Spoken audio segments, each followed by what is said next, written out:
Although I felt empowered because I said to him in front of the woman, if this is what you want, we're going to get a divorce. I'm done. And he's like, you're not divorcing me. And I'm like, I am.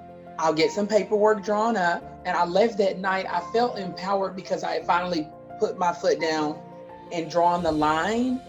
But after it sunk in for a couple of days, I felt extremely weak at the same time because I kept saying, how did I not see this before? How did I not see it before the altar? How did I get here? Like, I was like, I never pictured myself being a divorcee. I never pictured myself being a single mom. I never saw myself being in the struggle.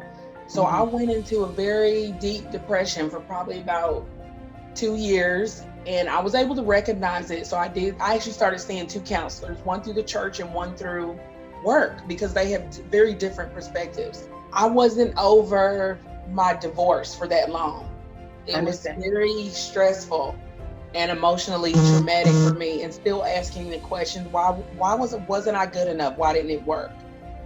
And I went through that cycle over and over and over again until about 2 years ago. One of my cousins, who's a life coach as well, she's like, I know you're saying you're not there yet, but what's the reason why? Is it that you're not emotionally ready?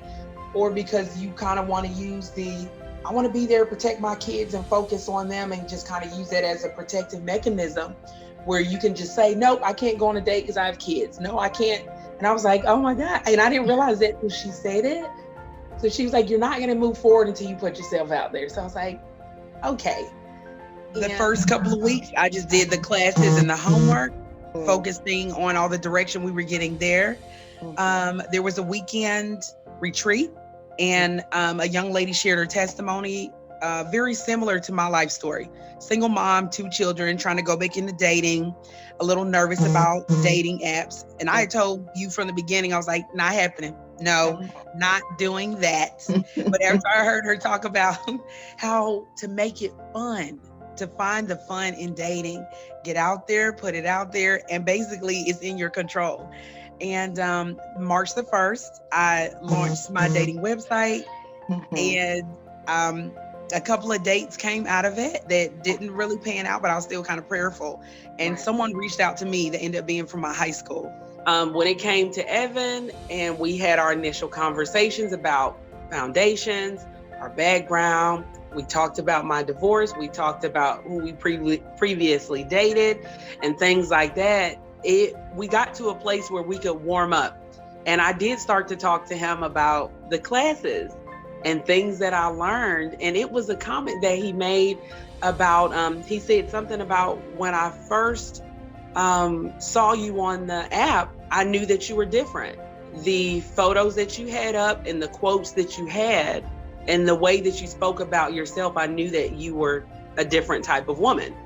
And once he made that comment and I saw that he was attracted to the allure and the things I've been learning from the classes, that allowed me to open up and kind of talk to him about my journey through to becoming an allure lady. And I was like, this is so cool that you noticed that I'm in this class, and we're talking with other women about preparing ourselves and getting ready for future partners. And that's one of the things that we wanted to see, and the type of responses that we want to hear from the people that we're engaging with. We want to know that they can tell that we're different. And that allowed me to be able to open up. And he was totally open, and he was really excited about it and was like, that is great. Like, guys kind of might need something like that too.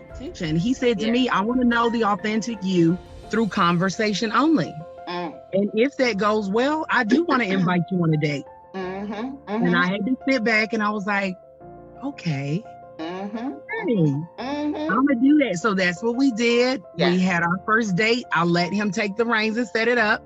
Once again, I'm the one trying to organize and set up things. Like, I need to fall back and let him do what he's supposed to be doing.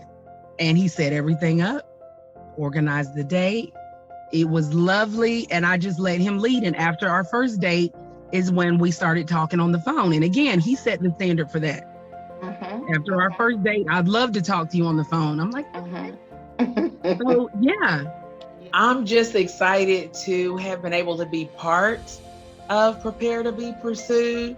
And I'm glad to have grown through it. I did share that journey with him, and I'm excited to say a couple of days ago on May the 10th, our second anniversary, Evan did propose. So we are excited and we're engaged and prayerfully we are looking forward to getting married later this year. And that came with conversations over the last couple of years. Where are you ready to go? Where do you want to be? And us learning to grow together. So this journey definitely set me up to be prepared to be pursued, prepared to walk in the pursuit, and prepare to take the next walk, which is down the aisle.